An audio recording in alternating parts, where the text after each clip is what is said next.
Assalamualaikum warahmatullahi wabarakatuh. Perkenalkan, saya Naila Cahaya Putri dengan NIM 24059119. Pada kesempatan kali ini saya akan mempresentasikan artikel konseptual yang berjudul Pekerjaan Layak dan Pertumbuhan Ekonomi.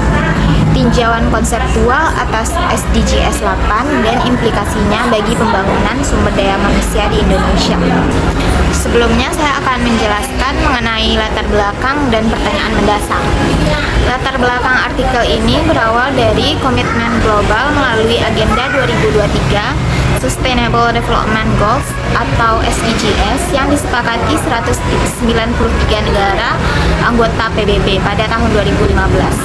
Dari 17 tujuan SDGs, salah satu yang sangat penting adalah SDGs nomor 8, yaitu pekerjaan layak dan pertumbuhan ekonomi. Tujuan ini sangat relevan bagi Indonesia karena masih terdapat berbagai masalah ketenagakerjaan. Berdasarkan data BPS tahun 2023, lebih dari 58% tenaga kerja Indonesia yang bekerja di sektor informal. Kondisi ini menunjukkan bahwa masih banyak pekerja yang belum memperoleh perlindungan kerja, jaminan sosial, maupun kepastian pendapatan yang memadai. Selain itu, jumlah pengangguran terbuka masih mencapai sekitar 7,99 juta orang. Situasi ini semakin menantang akibat pandemi COVID-19 dan perkembangan revolusi industri yang mengubah kebutuhan kompetensi tenaga kerja. Berdasarkan kondisi tersebut, artikel ini mencoba menjawab 3 pertanyaan utama. Yang pertama, bagaimana keterkaitan SDGs 8 dengan prinsip MSDM di Indonesia? Yang kedua, tantangan dan peluang strategis dalam mewujudkan target SDGs 8. Dan ketiga, apa implikasi yang dapat diterapkan oleh pemerintah, pelaku usaha, serta akademisi dalam mendukung pencapaian tujuan tersebut. Artikel ini memiliki 3 tujuan utama yang saling berkaitan. Tujuan pertama adalah untuk menganalisis hubungan antara SDGs 8 dengan MSDM di Indonesia. Hal ini penting karena kualitas sumber daya manusia sangat menentukan keberhasilan pembangunan ekonomi. Tujuan kedua adalah mengidentifikasi berbagai tantangan dan peluang yang dihadapi Indonesia dalam mencapai target SDGs 8, terutama di tengah perubahan ekonomi global dan perkembangan teknologi yang sangat cepat.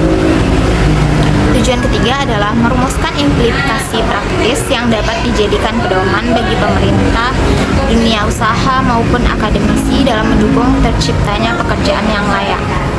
Metode yang digunakan dalam artikel ini adalah kajian pustaka sistematis, yaitu dengan mengumpulkan dan menganalisis berbagai sumber ilmiah seperti jurnal internasional, buku referensi, laporan organisasi internasional seperti ILO, UNDP, dan World Bank, serta berbagai dokumen kebijakan nasional.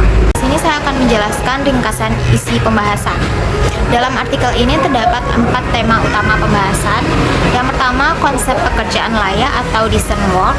Menurut ILO, pekerjaan layak memiliki 4 pilar utama, yaitu kesempatan kerja yang produktif, perlindungan hak-hak pekerja, perlindungan sosial, dan dialog sosial antara pekerja dan pemberi kerja. Artinya, pekerjaan layak bukan hanya sekedar memiliki pekerjaan, tetapi juga pekerjaan yang memberikan penghasilan yang cukup, lingkungan yang aman, jam kerja yang wajar, dan kesempatan kerja yang sama bagi semua orang. Yang kedua, tantangan struktural ketenagakerjaan. Indonesia masih menghadapi masalah dualisme pasar kerja, yaitu perbedaan yang cukup besar antara sektor formal dan sektor informal.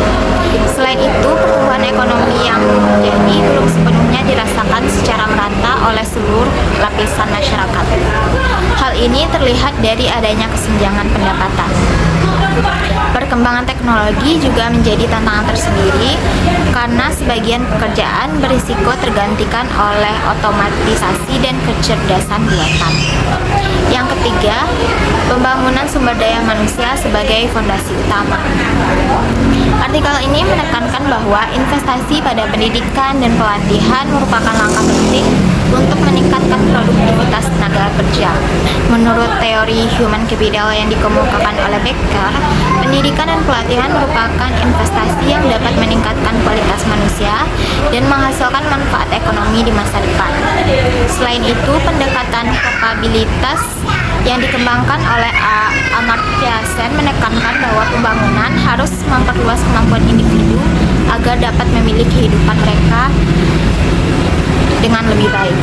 Namun Indonesia masih menghadapi masalah skill mismatch, yaitu ketidaksesuaian antara kompetensi lulusan dan kebutuhan dunia kerja. Yang keempat, peran manajemen dan kebijakan. Pencapaian SDGs 8 membutuhkan kerjasama dari berbagai pihak.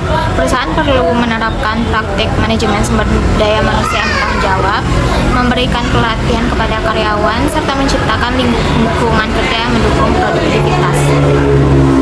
Selain itu, pemerintah perlu menciptakan kebijakan yang mampu menyeimbangkan antara pertumbuhan ekonomi dan perlindungan tenaga kerja. Dengan demikian, pembangunan ekonomi tidak hanya berorientasi pada keuntungan, tetapi juga pada kesejahteraan masyarakat dan keberlanjutan lingkungan.